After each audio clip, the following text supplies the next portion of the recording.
Hey, what's going on, guys? Welcome back to another fly tying Friday.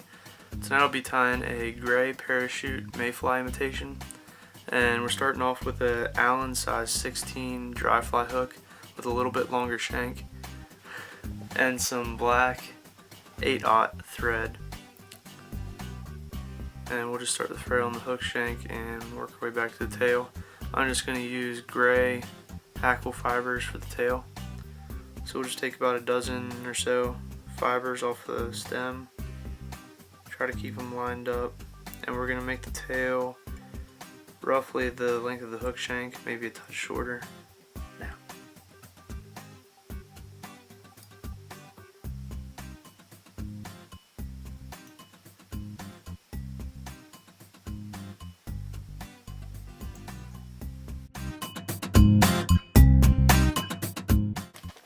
Okay, and for the post of the parachute, I'm going to be using 2 or 3 CDC feathers. Just 2 or 3 depending on how thick the feathers are.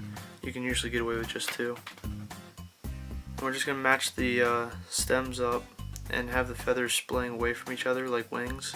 So I'm just going to use 2 feathers for this one. And stroke all those fibers forward towards the top.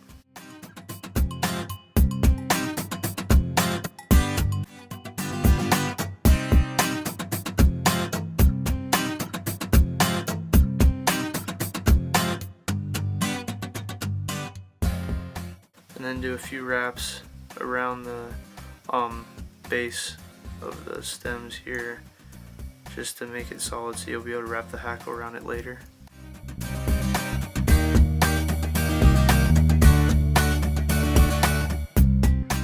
Try to keep that centered over the top of the hook shank. We're going to work our way back to the base of the tail and go ahead and dub a body. I'm using gray Superfine dubbing for this. You want it to be a really compact dubbing noodle so you get a nice tight body.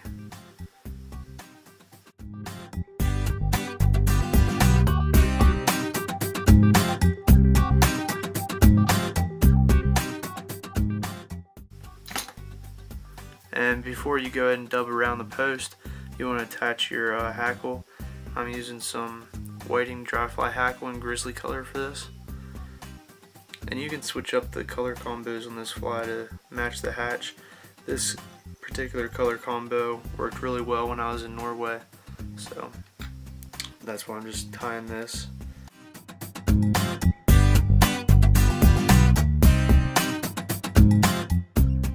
Okay, then we'll finish dubbing that body and come back towards the post. You want to end back at the base of the post to finish off, and you're going to tie off on the post, not on the hook shank.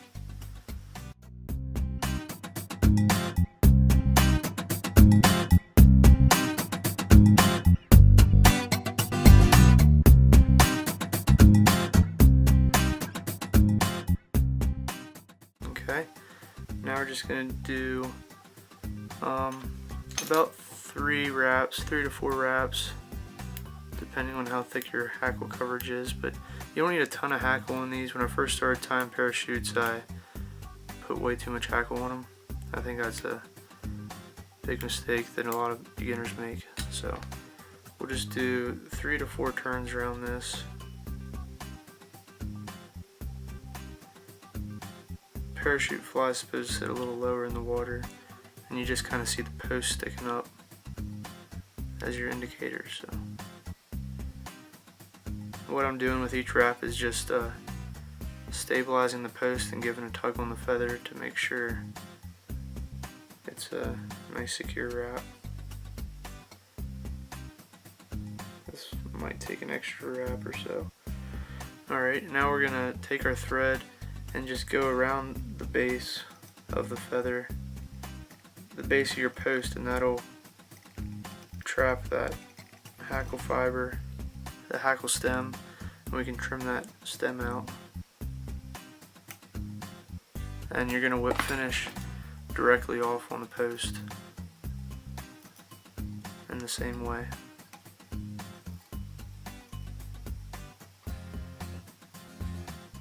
trying not to trap any fibers on your tie off.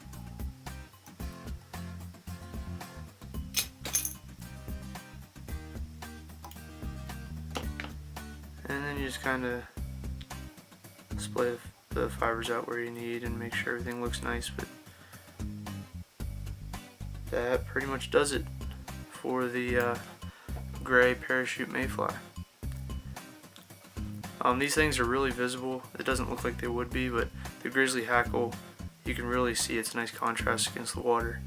So they're a really visible fly and a great fish catcher. So hope you enjoyed, and we'll see you next week on another Fly Time Friday. Thanks for watching.